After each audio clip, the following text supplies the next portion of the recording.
চট্টগ্রামের মধ্যম রামপুর ১ নং পানির কল সমাজ কল্যাণ পরিষদের ২০২৬-২০২৮ মেয়াদের নবগঠিত কার্যকরী কমিটির শপথ গ্রহণ অনুষ্ঠান সম্পন্ন হয়েছে।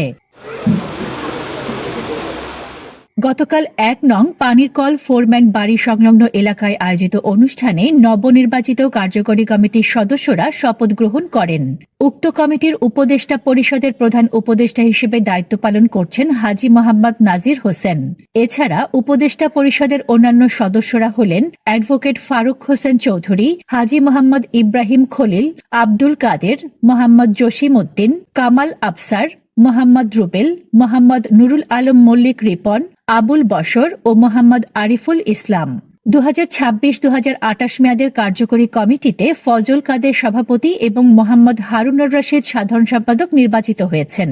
কমিটির সহ সভাপতি হিসেবে দায়িত্ব পেয়েছেন হাজী মোহাম্মদ মোস্তফা কামাল, বেলাল আহমদ যুগ্ম সম্পাদক, জাহাঙ্গীর আলম অর্থ সম্পাদক, মোহাম্মদ শওকত আলী সহ অর্থ সম্পাদক, মোহাম্মদ তাজউদ্দিন সাংগঠনিক সম্পাদক, মোহাম্মদ মহিউদ্দিন ধর্মপ্রচার সম্পাদক, চানমিয়া প্রচার সম্পাদক, মোহাম্মদ হায়দার আলী সহ প্রচার সম্পাদক এবং মোহাম্মদ ফরহাদ দপ্তর সম্পাদক হিসেবে দায়িত্ব পালন করবেন।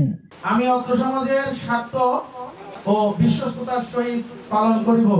এছাড়া কার্যকরী সদস্য হিসেবে রয়েছেন মোহাম্মদ সেলিম, মোহাম্মদ জসিম, মোহাম্মদ কামাল, মোহাম্মদ জাকির, মোহাম্মদ রুবেল, মোহাম্মদ সাইফুল ও মোহাম্মদ রাসেল। শপথ গ্রহণ অনুষ্ঠানে বক্তারা বলেন, একটি এলাকার সামাজিক উন্নয়ন, পারস্পরিক সম্প্রীতি ও জনকল্যাণমূলক কার্যক্রমকে এগিয়ে নিতে সামাজিক সংগঠনের গুরুত্বপূর্ণ ভূমিকা রয়েছে।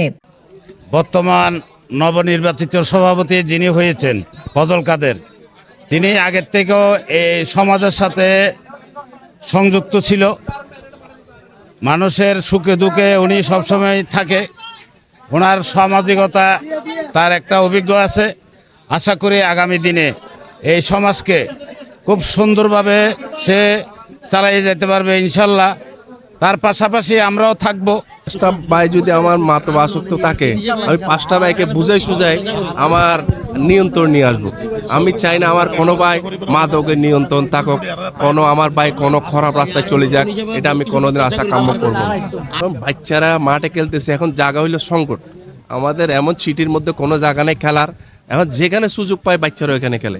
এর ভিতরে বাচ্চাদেরকে বুঝে টুঝাই আমাদেরকে কাষ্ট হইতে রাখতে হবে। এখন খেলাধুলার বিকল্প নাই। এখন আমরা যদি মাঠের ব্যবস্থা করতে যাই, ওইরকম মাঠের আমার কোনো ব্যবস্থা আমরা চেষ্টা করব আমাদের সরকার থেকে হোক, যেখান থেকে একটা মাঠের ব্যবস্থা করার জন্য। মূলত আমার প্রথম টার্গেট হলো আমার সমাজে মাদক, ইফটিজিং, জুয়া এগুলো আমার সমাজে চলবে না। পানির কল আমিন কমপ্লেক্স থেকে আমার দুয়াপাড়া আমার ফোরম্যান বাড়ি পর্যন্ত এখানে কোনো জুয়ারি সাইড হবে না, জুয়া খেলা যাবে না, কোনো ইফটিজিং করা যাবে না, কোনো করা যাবে না। তো আমাদের এই সমাজকে পথ চলা শুরু করেছেন শপথ গ্রহণের মাধ্যমে। এই পথ চলা যেন সুন্দর হয় এবং এই পথ চলায় যতই আঘাত আসুক, যতই বাধা আসুক, তারা যেন সুন্দরভাবে উতরিয়ে চলে যেতে পারে তাদের লক্ষ্যে। অনুষ্ঠানে আরো উপস্থিত ছিলেন ধোপাড়ার সমাজ কল্যাণের সভাপতি শাহ আলম, সহ সভাপতি মামুন এবং প্রচার সম্পাদক মাহবুব আলম। এছাড়া নসু ফকির মাজার, সমাজ কমিটির প্রধান সর্দার আক্তার, সহ সর্দার আবুল কাশেম এবং ইসমাইল সহ স্থানীয় বিভিন্ন পর্যায়ের নেতৃবৃন্দ উপস্থিত ছিলেন। প্রচার সম্পাদক। Desk report, news day 24।